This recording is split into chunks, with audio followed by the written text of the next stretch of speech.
Hello and welcome to The Crime Reel. For today's true crime narration, we shall be looking at the life of a successful but little known British actor by the name of Peter Ahn. Born Peter Albrecht on the 29th of September 1920 in Kuala Lumpur to a Swiss-French mother and a Dutch father, Peter would later become a British citizen. He went on to become a successful stage, film and television actor. He was well respected amongst his peers, and whilst he never became a star in his own right, he was never too far from work. A review in the Guardian Journal in June 1958 stated, "Peter Ahn shows Starbuck in his glory, magnetic, bold and persuasive, a virtuoso performance." Over his career, he would appear in over 50 films and numerous television programs in a wide range of supporting roles, with his credits including Straw Dogs, The Return of the Pink Panther, Agatha, Antony and Cleopatra, Triangle, Hellfire Club and Sherlock Holmes. Whilst his face was recognisable, his name was not well known and he was never one to court publicity. By the early 1980s, Peter was living in a ground floor flat in Hans Place, which was located just behind Harrods department store in London. The flat was very small, with just one room containing a bed, dining table and chairs, desk and television, together with a small kitchenette and small bathroom. In 1983, he was about to start work on the new Doctor Who series, playing a character who was working on an alien planet and who helps Doctor Who in the struggle against evil monsters. On the morning of 1st of August, he had a meeting at the Department of Health and Social Security, followed by a costume fitting for his Doctor Who role at a theatrical costumiers in London. He travelled to the costumiers by taxi, with the driver waiting for Peter and then driving him back to his flat at about 12:30 p.m. Several hours later, a neighbour who was exiting through the communal hallway saw blood on the stairway walls and a lump of wood discarded in the hallway. The police were called, and when they entered Peter's flat, they found his beaten body inside. He had sustained horrific injuries that left him so disfigured a formal identification was substantially delayed. As the investigation got underway, Scotland Yard appealed for witnesses who may have been in the area on the afternoon of the 1st of August, 1983. As witnesses came forward, Peter's final hours were pieced together, and his private life became the cause of much scrutiny in newspapers. Many described him as a kindly, considerate, charming man who generally kept himself to himself, but it was quotes such as, "He seemed to have a lot of friends, mostly men, going in and out of his flat," that was seized upon by the press. Newspaper coverage soon focused on the fact that Peter was a homosexual, a fact that had previously only been known by a few of his closest friends. A builder, John Knight, working on a nearby house, saw Peter leaving his flat with a younger man at around 10 a.m. on the day of his murder. John stated that the other man was about 30 and had fair hair. He was 4 or 5 inches taller than Peter Ahn and was wearing jeans. Whilst initially considered a person of interest, this man was soon ruled out of the inquiry. Peter's friend of over 20 years, Bernard Walsh, spoke to him at around 1:30 p.m. on the day of his murder. They had a normal conversation, during which Peter talked about the Doctor Who costume fitting. Neighbour Mrs. Roma James heard scuffling at around 1:50 p.m, with sounds coming from Peter's flat, after which it fell silent. It was established that Peter died from slash wounds to his neck and head injuries caused by being beaten with the log that had been found in the hallway. Once he was dead, he was dragged to the kitchenette and beaten around the back of the head with a wooden stool in a sustained and frenzied attack. There was no sign of robbery or forced entry at the flat, and it was believed that Peter had known his killer.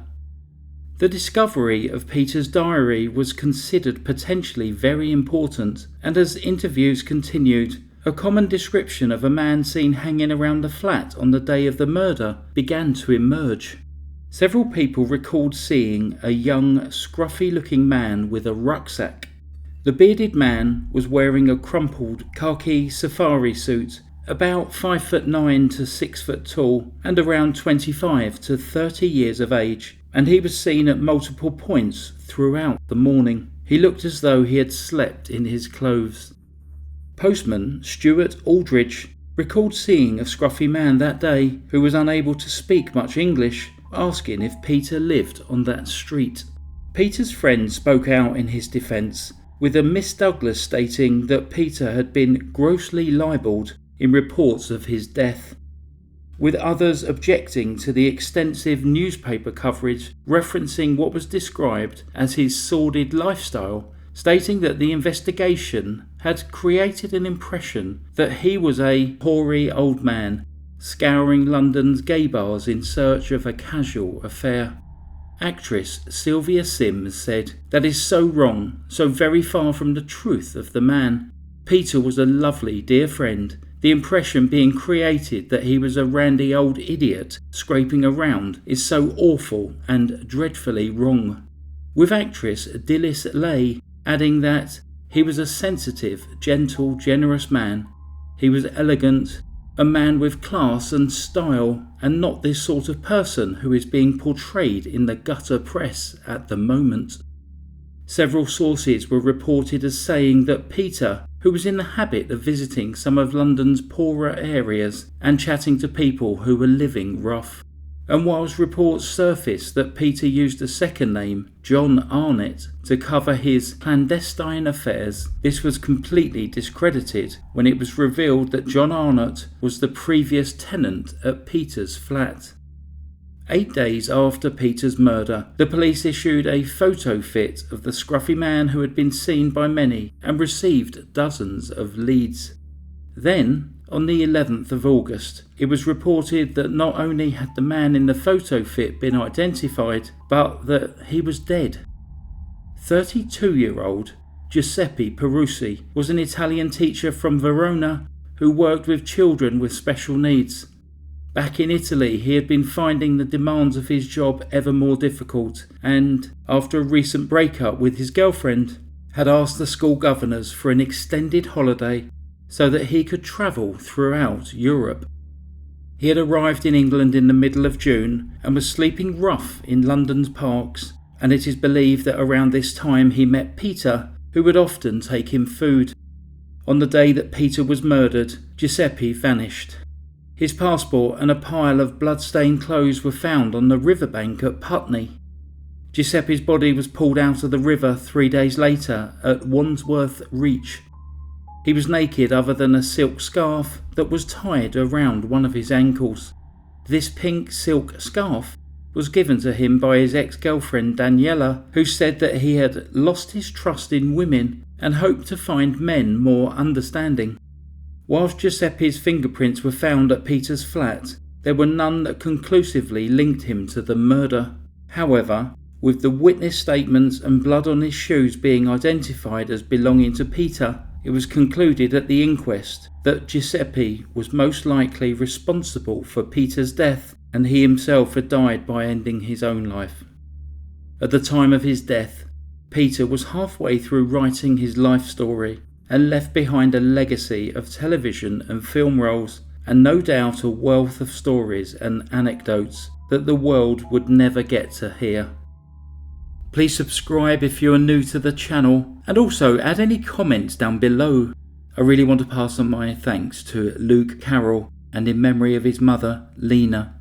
Last month, as well as a family bereavement, my engine managed to blow up on my Subaru Outback. Luke very kindly sent me some super thanks of around £250 and told me about his mum, who had passed away last year and always taught him to give something back without expecting a reward. He then went on to tell me that his mum was a hard-working, working-class Irish woman. The world was a better place because of her, and she would approve of this gesture. Thank you so much, Luke, for this. I've put it towards a Suzuki I found on eBay. If I can ever help you in return, please ask. Thank you to everyone else that has previously given me super thanks or bought me a coffee. I really do appreciate it. Thanks very much for listening to the Crime Reel. Stay safe. Goodbye. Psst. Hans Place in Knightsbridge has an independent prep school in the square. Former pupils include Lily Allen. Oh, and also the new King Charles III. Goodbye.